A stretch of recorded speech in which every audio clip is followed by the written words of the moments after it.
आज का डिक्टेशन राजस्थान पत्रिका संपादकीय से है। ठीक नहीं टकराव की राजनीतिक हाईएस्ट स्टार्ट। दुनिया का सबसे बड़ा लोकतंत्र कहलाने वाले देश की संसद में सरकार के नए मंत्रियों का परिचय भी न होने पाए तो इससे लोकतांत्रिक व्यवस्था पर तो सवाल उठता ही है। यह सवाल नेताओं के मन में भले नहीं उठता हो, लेकिन देश के करोड़ों लोगों के मन में ज़रूर है।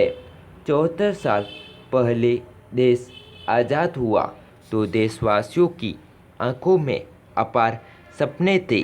आज़ादी की हवा में सांस लेने के साथ साथ अपने सपनों का नया भारत बनाने के भी इन 7 दशकों में देश ने प्रगति की है।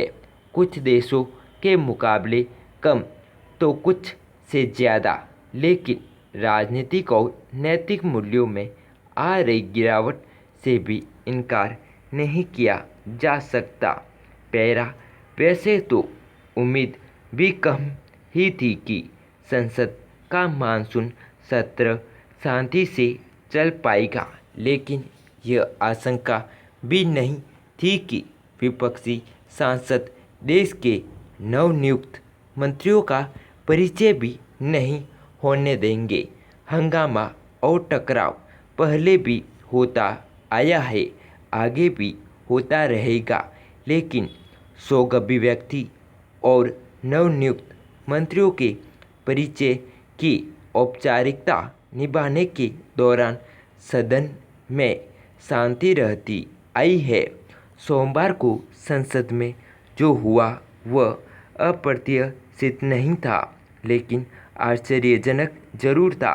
पैरा संसद में विपक्ष को अपनी आवाज़ उठाने का हक है, हंगामे का हक भी है और बायोकॉट का भी, लेकिन नए मंत्रियों का परिचय नहीं होना क्या विपक्ष की जीत मान लिया जाए।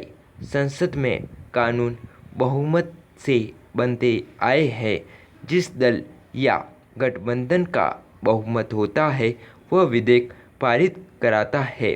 विधायकों का विरोध भी होता है, संसद में भी और सड़क पर भी। यही लोकतंत्र की विशेषता है। बहुमत का सम्मान होना चाहिए तो विपक्ष की आवाज़ को भी सुनना चाहिए।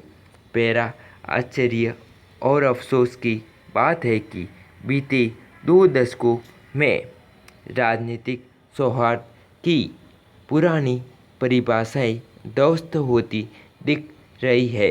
अपने अपने हिसाब से लोकतंत्र की नई परिभाषाएं गढ़ी जाने लगी है। संसद में 2 पाले खिंच गए लगते हैं। बीच का रास्ता निकालने वाले सांसदों का अकाल नज़र आने लगा है। मुद्दा कोई भी हो, आम सहमति जैसा सब तो नदारद भी होता जा रहा है।